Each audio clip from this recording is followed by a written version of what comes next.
Welcome back friends, स्वागत है आप लोगों का मेरे इस यूट्यूब चैनल इकॉन इनसाइट्स पे।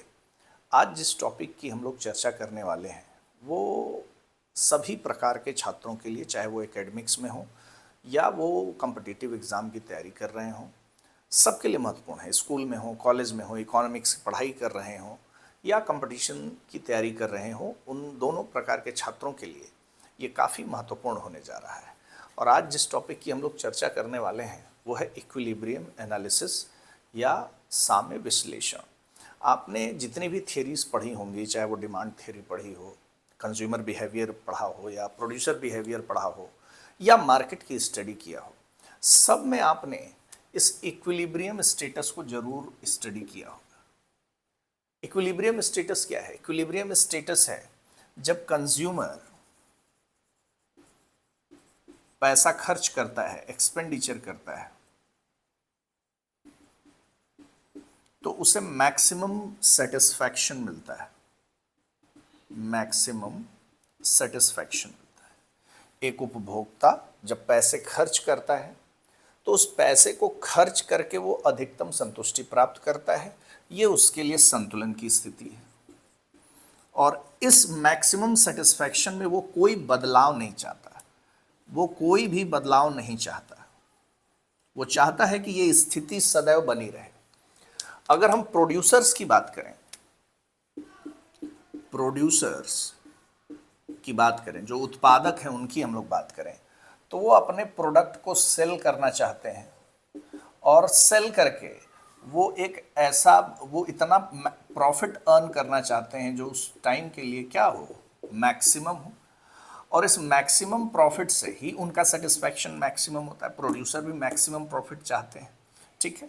तो सेल करके वो मैक्सिमम प्रॉफिट करना चाहते हैं और इसमें भी वो कोई चेंज नहीं चाहते, ठीक है, कोई बदलाव नहीं चाहते। तो कंज्यूमर के लिए सेटिस्फैक्शन का मतलब ये है, प्रोड्यूसर के लिए सेटिस्फैक्शन का मतलब ये है, प्रोड्यूसर्स के लिए इक्विलिब्रियम का मतलब ये है, कंज्यूमर्स के लिए इक्विलिब्रियम का मतलब ये है। ठीक इसी प्रकार मार्केट को भी आपने देखा होगा इक्विलिब्रियम की स्थिति में। मार्केट इक्विलिब्रियम की स्थिति में तब जाता है जब डिमांड एंड सप्लाई जो होती है, ये डिमांड है और ये सप्लाई है, ये एक दूसरे को कुछ इसी इंटरसेक्ट करते हैं। जहां पर ये इंटरसेक्ट करते हैं उसी क्वांटिटी पर और उसी प्राइस पर मार्केट कहां चला जाता है? इक्विलिब्रियम की सिचुएशन में चला जाता है। ये इक्विलिब्रियम की स्टेट, ठीक। तो संतुलन का अर्थ इकोनॉमिक्स में कुछ इस तरह से लिया जाता है कि जो इकोनॉमिक एजेंट है, आर्थिक एजेंट है, आर्थिक घटक है, वो अपनी संतुष्टि को कैसे अधिकतम करते हैं, ठीक है। तो ये इक्विलिब्रियम का मीनिंग है। अब इक्विलिब्रियम को कितने टाइप से समझा गया और इकोनॉमिक्स में कैसे कैसे उसका यूज किया जाता है, इसको हम लोग देख लें।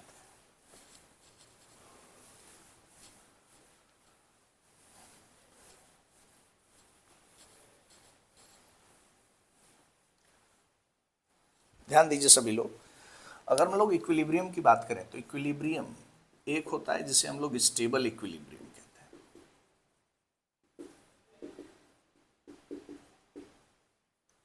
या स्थैतिक साम्य,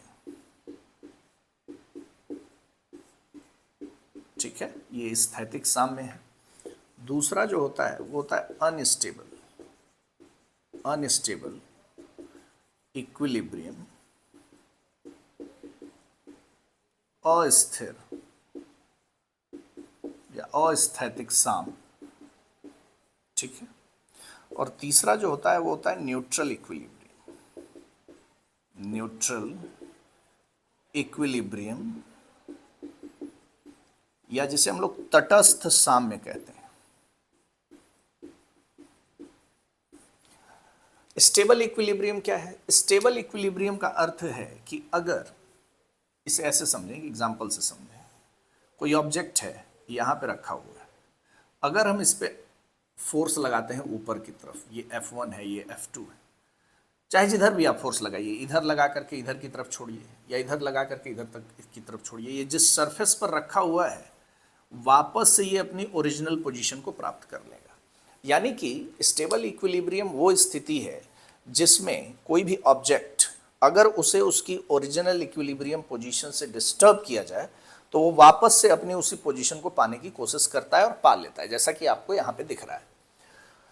अनस्टेबल इक्विलिब्रियम कैसा इक्विलिब्रियम होता है? देखिए सरफेस को हमने उल्टा कर दिया है, अब यहाँ पर हमने उस ऑब्जेक्ट को रखा है, अब इस पर हम किसी भी डायरेक्शन में बल लगाएंगे, इधर या इधर, दोनों तरफ नहीं लगाएंगे ऑब्वियसली, तो ये अपने ओरिजिनल इक्विलिब्रियम पोजीशन से दूर होता ही जाएगा। यहाँ पर आएगा, यहाँ से फिर यहाँ पहुँच जाएगा, फिर यहाँ पहुँच जाएगा, यानी अपनी ओरिजिनल पोजीशन से सदैव दूर जाएगा। इधर भी अगर जाएगा तो यहाँ जाएगा, यहाँ जाएगा, यहाँ जाएगा, ठीक है, इस तरीके से दूर होता जाएगा। मेरी बात समझ में आ गई? तो ये अनस्टेबल इक्विलिब्रियम है। न्यूट्रल इक्विलिब्रियम क्या है? ध्यान दीजिए, न्यूट्रल इक्विलिब्रियम एक ऐसी स्थिति है जिसमें कोई ऑब्जेक्ट है और वो ऑब्जेक्ट यहाँ पे रखा हुआ है, मान ले एक सरफेस पे कुछ इस तरह रखा हुआ है, तो इसे अगर इसकी ओरिजिनल पोजीशन से डिस्टर्ब किया जाए तो ये एक नई पोजीशन को एज्यूम कर लेता है, एक्वायर कर लेता है कुछ इस तरह से।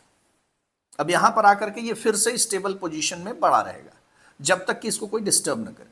जैसे ही कोई इसे डिस्टर्ब करेगा ये फर्दर एक नया पोजीशन इधर की तरफ डिस्टर्ब किया, एक नया इक्विलिब्रियम पोजीशन अपना लिया।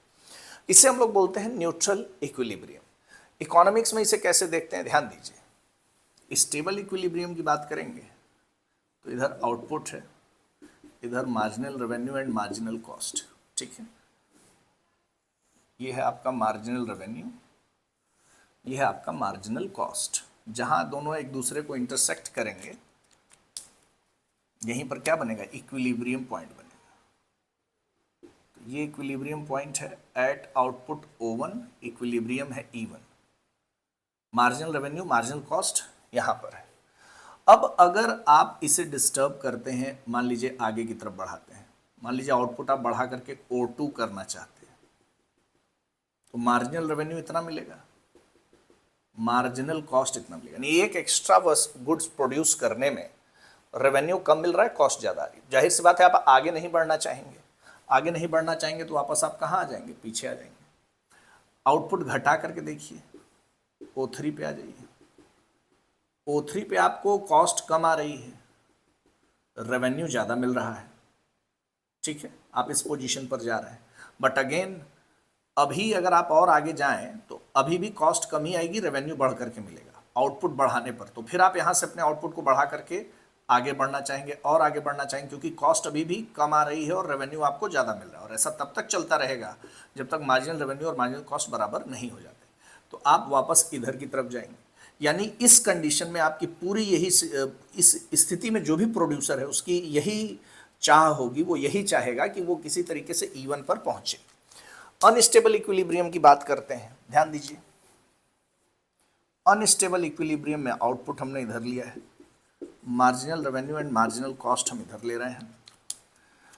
यहां पर ये जो है वो मार्जिनल कॉस्ट है और ये जो है मार्जिनल रेवेन्यू है, ठीक है। इक्विलिब्रियम पोजीशन यही है, E, ये आउटपुट है O1, ठीक है। मार्जिनल रेवेन्यू मार्जिनल कॉस्ट यहां पर है, आउटपुट है O1। अब यहां से अगर हमने इसको डिस्टर्ब किया, मान लीजिए O2, मार्जिनल कॉस्ट इतना आया, मार्जिनल रेवेन्यू इतना आया, ठीक है। अब ये नई इक्विलिब्रियम पोजीशन आ गई E1, सॉरी E2 मान लेते हैं, इसे E1 हम मान लेते हैं, क्योंकि यहाँ पे कॉस्ट कम है और रेवेन्यू ज़्यादा है। और अगर आगे हम बढ़ते जा रहे हैं तो ये चीज़ रुक नहीं रही है और आगे बढ़ते जाएंगे और एक मतलब नई इक्विलिब्रियम पोजीशन। कहने का अर्थ ये है कि वापस से ये अपनी ओरिजिनल पोजीशन को रिटेन नहीं कर पाएगा, ओरिजिनल इक्विलिब्रियम पोजीशन को रिटेन नहीं कर पाएगा, क्योंकि हर एक एक्स्ट्रा यूनिट प्रोड्यूस करने में जो कॉस्टिंग है वो कम आ रही है और रेवेन्यू हमें ज़्यादा मिल रहा है, तो वापस ये E1 पर आना कभी नहीं चाहेगा। न्यूट्रल इक्विलिब्रियम को अगर आप देखना चाहेंगे तो न्यूट्रल इक्विलिब्रियम कुछ इस प्रकार होता है। इधर आउटपुट है आपका, इधर marginal revenue and marginal cost वैसे ही ले रहे हैं। एक स्ट्रेट लाइन अगर आपको मिले, यही मार्जिनल रेवेन्यू है और यही मार्जिनल कॉस्ट भी है, तो आप जिस भी आउटपुट लेवल पर हों, आप चाहे O1 पर हों तो O2 पर हों तो O3 पर हों तो एक नई इक्विलिब्रियम पोजीशन हर बार आप प्राप्त कर ले रहे हैं और फिर वहां से आपको मूव करने की इच्छा नहीं है जब तक आप पर कोई एक्सटर्नल फोर्स ना लगाए।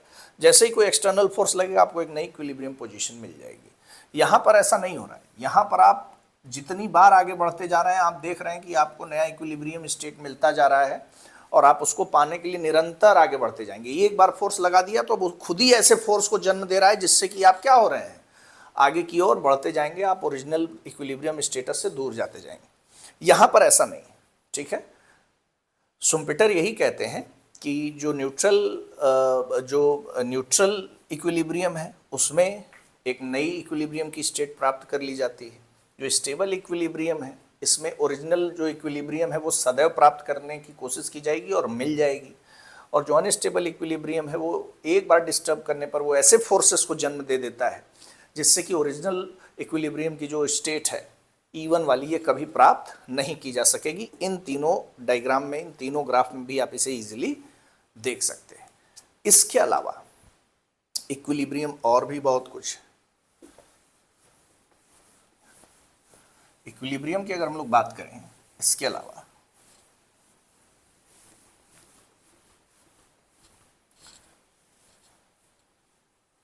तो इक्विलिब्रियम में एक होता है पार्शियल इक्विलिब्रियम और दूसरा होता है जनरल इक्विलिब्रियम। काफी इंपॉर्टेंट है इकोनॉमिक्स में।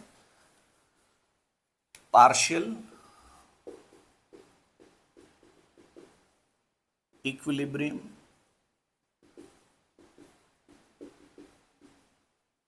और दूसरा है जनरल इक्विलिब्रियम। जनरल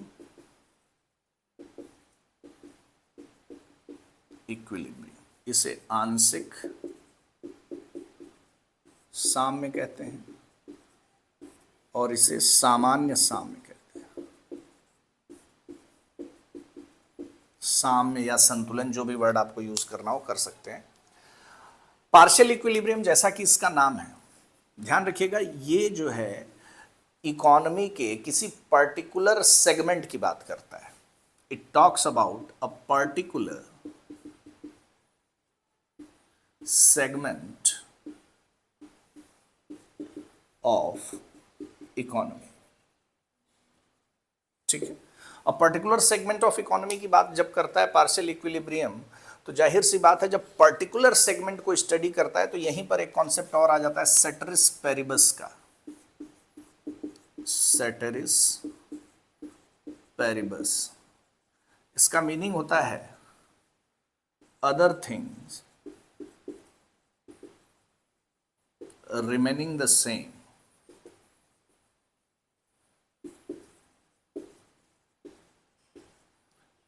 मतलब अन्य बातें समान रहने पर, अन्य बातें समान रहने पर, यानी अन्य चीज़ों को स्थिर मान लेता है, सामान्य मान लेता है, सेटरिस पेरिबस का। इसका बहुत अच्छा एग्जाम्पल है डिमांड एनालिसिस। मार्शल का डिमांड एनालिसिस जो है, आप देखेंगे कि वो कहता है कि जो क्वांटिटी डिमांडेड है ये फंक्शन है किसका, प्राइस का। और साथ में सेटरिस पेरिबस, सेटरिस पेरिबस में क्या क्या चीजें आती हैं आप सभी लोगों को पता होगा कि जो क्वांटिटी डिमांडेड है is a function of price, यानी कि प्राइस यदि बढ़ेगा तो क्वांटिटी डिमांडेड घट जाते हैं, प्राइस घटेगा तो क्वांटिटी डिमांडेड बढ़ जाते हैं। सेटरिस पेरिबस में इनकम को कांस्टेंट मान लिया जाता है, कंज्यूमर की इनकम को कांस्टेंट मान लिया जाता है, टेस्ट एंड प्रेफरेंसेस को कांस्टेंट मान लिया जाता है। इसके अलावा रिलेटेड आइटम्स जो होते हैं, रिलेटेड गुड्स होते हैं, उनके प्राइसेस को क्या मान लिया जाता है, कांस्टेंट मान लिया जाता है। ये चीज़ें कांस्टेंट मान करके ही हम डिमांड एनालिसिस कर पाते हैं। So demand analysis is a very classic example of partial equilibrium analysis, Marshall का, ठीक है। इसके जस्ट अपोजिट है जनरल इक्विलिब्रियम। जनरल इक्विलिब्रियम क्या बात करता है, जनरल इक्विलिब्रियम जो है पूरे इकोनॉमी में इक्विलिब्रियम की बात करता है। ये किसी एक पर्टिकुलर सेगमेंट की बात नहीं करता, ये कहता है कि पूरी इकोनॉमी कब इक्विलिब्रियम के स्टेट में आ जाएगी, यानी कि कंज्यूमर, प्रोड्यूसर, मार्केट ये सभी के सभी, ये तीनों पूरी इकोनॉमी के, कंज्यूमर का मतलब कोई एक पर्टिकुलर कंज्यूमर नहीं, सारे कंज्यूमर। प्रोड्यूसर का मतलब कोई एक प्रोड्यूसर नहीं या कोई एक प्रोड्यूसिंग फर्म नहीं, सारे प्रोड्यूसर। मार्केट का मतलब कोई एक मार्केट नहीं, जितने भी मार्केट हैं इकोनॉमी में सारे के सारे मार्केट, ये सब इक्विलिब्रियम की पोजीशन में, यानी कंज्यूमर अपने सेटिस्फैक्शन को मैक्सिमाइज कर रहा हो, प्रोड्यूसर अपने प्रॉफिट को मैक्सिमाइज कर रहा हो, और मार्केट डिमांड एंड सप्लाई के फोर्सेस इस प्रकार हों कि बैलेंस हो रहे हो, मांग और आपूर्ति बराबर हो रही हो। इन परिस्थितियों में कंज्यूमर, प्रोड्यूसर, मार्केट सभी के सभी क्या होंगे? इक्विलिब्रियम में होंगे। अब जाहिर सी बात है, अगर हम बात कर रहे हैं सभी इकोनॉमिक एजेंट की, पार्शियल इक्विलिब्रियम एनालिसिस में तो आसान है, चीजों को हम आसान करके समझ सकते हैं, ठीक है। लेकिन जनरल इक्विलिब्रियम एनालिसिस डिमांड करता है, इसमें बहुत बहुत सारा डेटा कलेक्ट करना होगा, इंटरडिपेंडेंसी देखनी होगी। जाहिर सी बात है, आप कह सकते हैं कि पार्शियल इक्विलिब्रियम एनालिसिस की एक लिमिटेशन भी है कि हम अदर चीज को कांस्टेंट नहीं मान सकते, क्योंकि कंज्यूमर की इनकम हमेशा बदलती रहती है, टेस्ट एंड प्रेफरेंसेस बदलते रहते हैं, रिलेटेड गुड्स के प्राइसेस बदलते हैं, जिसकी वजह से क्वांटिटी जिस गुड की आपको चाहिए वो आप बदल सकते हैं। गुड्स या तो कॉम्पिटिटिव होते हैं, या तो एक दूसरे के कॉम्प्लीमेंट्री होते हैं, सब्स्टिट्यूट होते हैं, इस हिसाब से तो गुड्स होते हैं। जो क्वांटिटी हम किसी पर्टिकुलर गुड की डिसाइड करेंगे, ये केवल प्राइस पर डिपेंड नहीं करता, ये इस पर भी डिपेंड करता है कि उसके सब्स्टिट्यूट या उसके कॉम्प्लीमेंट्री गुड्स की क्या प्राइसेस है मार्केट में। तो कहीं ना कहीं इसकी कुछ लिमिटेशंस हैं, बट क्योंकि एक ट्रेंड हमें ये दे देता है, एक अनुमान दे देता है कि ऐसा होगा, तो यहाँ पे जो कैलकुलेशन है वो आसान है, इसमें बहुत टेक्निकल मैथमेटिकल कैलकुलेशन की आवश्यकता नहीं पड़ती। लेकिन जो जनरल इक्विलिब्रियम एनालिसिस है, क्योंकि ये पूरे इकोनॉमी में इक्विलिब्रियम की बात करता है, सारे एस्पेक्ट को देखता है, सारे सेगमेंट को देखता है, किसी एक पर्टिकुलर सेगमेंट की बात नहीं करता, इसलिए ये डिमांड करता है बहुत हैवी मैथमेटिकल कैलकुलेशन की, ठीक है। और ध्यान रखिएगा, 1874 में जनरल इक्विलिब्रियम की बात 1874 में वॉलरस के द्वारा की गई। वॉलरस के द्वारा 1874 में इसकी बात कही गई, इसीलिए वॉलरस को जो है इसका जनक माना जाता है। 1874 में उनकी किताब थी elements of pure economics. Walrus की जो बुक है एलिमेंट्स ऑफ प्योर इकोनॉमिक्स, इसमें वॉलरस जनरल इक्विलिब्रियम की बात करते हैं, और इसको साइंटिफिकली डेवलप करने का जो श्रेय है, जो कहा जाना चाहिए, उनको श्रेय दिया जाना चाहिए, उनको वो उनका श्रेय वो दिया जाना चाहिए, वॉलरस को दिया जाना चाहिए। वैसे अगर जनरल इक्विलिब्रियम एनालिसिस की शुरुआत की बात करेंगे तो ये आता है से। से ने कहा ना, supply creates its own demand, JB से। तो जब supply creates its own demand की बात कही थी, तो वहां पर से ने जनरल इक्विलिब्रियम को ध्यान में रखते हुए ही ये बात कही थी। आई होप आपको पार्शियल इक्विलिब्रियम, जनरल इक्विलिब्रियम समझ में आ गया होगा। पार्शियल एक सेगमेंट की बात करता है, जनरल इक्विलिब्रियम ओवरऑल इकोनॉमी में इक्विलिब्रियम की बात करता है। पार्शियल इक्विलिब्रियम की महत्वपूर्ण बात है सेटरिस पेरिबस, अदर थिंग्स को हम कांस्टेंट मानते हैं, ठीक है। डिमांड एनालिसिस का बहुत अच्छा उदाहरण है। जनरल इक्विलिब्रियम की भी बात हम लोग करते हैं, पूरी इकोनॉमी कब इक्विलिब्रियम की स्टेट में आएगी हम लोग उसकी बात करते हैं, ठीक है। और ये बहुत टेक्निकल मैथमेटिकल कैलकुलेशन पर जाता है, बहुत डेटा होते हैं। आई होप आपको ये सारी बातें समझ में आ गई होंगी। आज का सेशन यहीं पर एंड करते हैं, मिलते हैं नेक्स्ट क्लास में। Till then bye bye, take care and have a good time.